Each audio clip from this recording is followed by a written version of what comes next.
Assalamualaikum warahmatullahi wabarakatuh. Demonstrasi kontekstual pemikiran filosofi Ki Hajar Dewantara. Perkenalkan, nama saya Ima Hermawati dari SMA Negeri 3 Cibeber. Saya calon guru penggerak Kabupaten Lebak angkatan ke-6.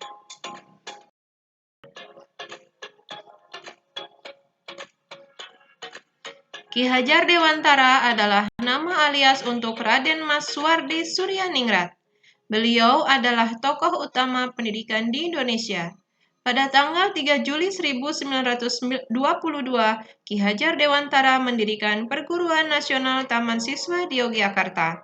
Lahir pada tahun 1889, tanggal kelahirannya ditetapkan menjadi Hari Pendidikan Nasional, yaitu setiap tanggal 2 Mei. Pendidikan itu menuntun. Pendidikan bertujuan untuk menuntun segala kodrat yang ada pada anak-anak, agar mereka dapat mencapai keselamatan dan kebahagiaan yang setinggi-tingginya, baik sebagai manusia maupun sebagai anggota masyarakat.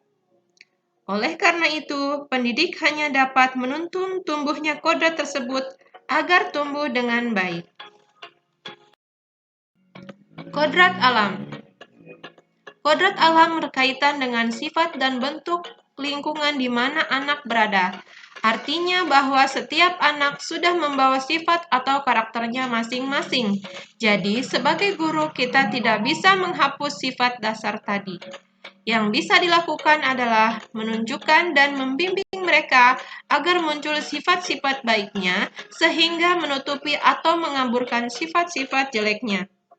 Memaknai kodrat alam, maka setiap anak memiliki lingkungan yang berbeda, konteks sosial budaya yang berbeda, dan karakteristik yang berbeda pula.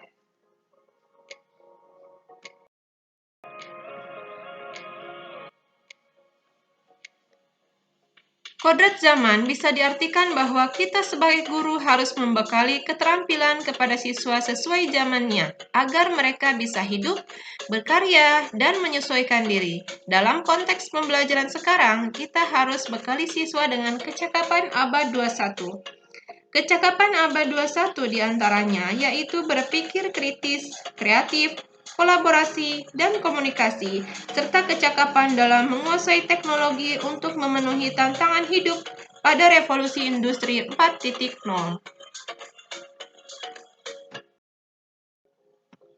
Menghamba pada murid. Dalam pendidikan, murid harus merasa dihargai, dicintai, dan diutamakan kebutuhannya. Pendidikan dan pembelajaran harus berpusat pada murid. Menghamba pada murid berarti menghargai dan mengutamakan kebutuhan atau kepentingan murid di atas kepentingan yang lain.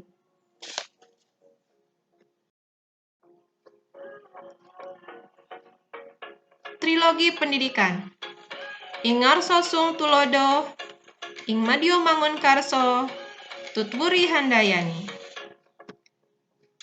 Ingarso Sung Tulodo berarti berada di depan memberikan teladan. Guru harus memberikan teladan yang baik bagi muridnya.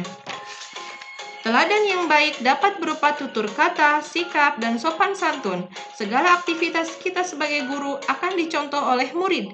Oleh karena itu, guru harus menampilkan contoh yang baik agar muridnya berperilaku lebih baik. Ingarso Ingmadio Mangunkarso berarti berada di tengah menciptakan peluang untuk berprakarsa, memberikan ide dan semangat. Pendidik tidak boleh memberikan batasan-batasan antara guru dan anak-anak. Guru dapat berperan sebagai teman yang bisa merangkul anak didiknya. Dan Tutwuri Handayani berarti berada di belakang memberikan dorongan dan motivasi. Guru harus selalu memberikan motivasi yang positif kepada muridnya.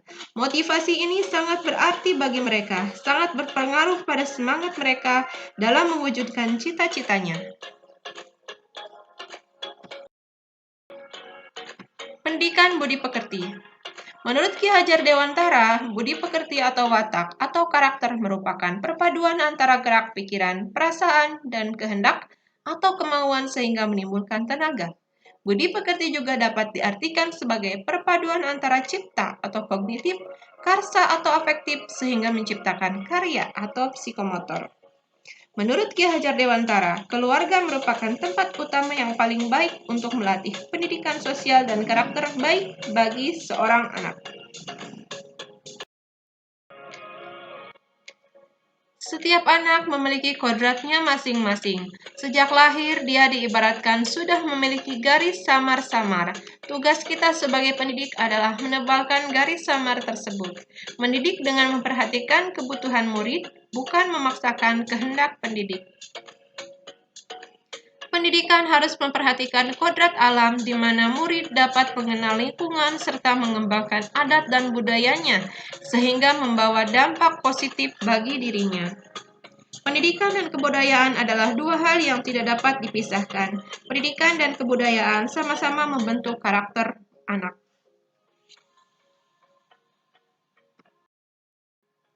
Dalam pendidikan dan pengajaran, guru bertindak sebagai pamong yang menuntun dan mengarahkan murid dalam belajar, sehingga tujuan pendidikan tercapai. Sekolah diibaratkan sebagai taman siswa. Pendidikan tidak boleh dimaknai sebagai paksaan. Proses pendidikan harus nyaman dan bermakna bagi anak sehingga mereka bahagia. Terima kasih. Salam guru penggerak. Assalamualaikum warahmatullahi wabarakatuh.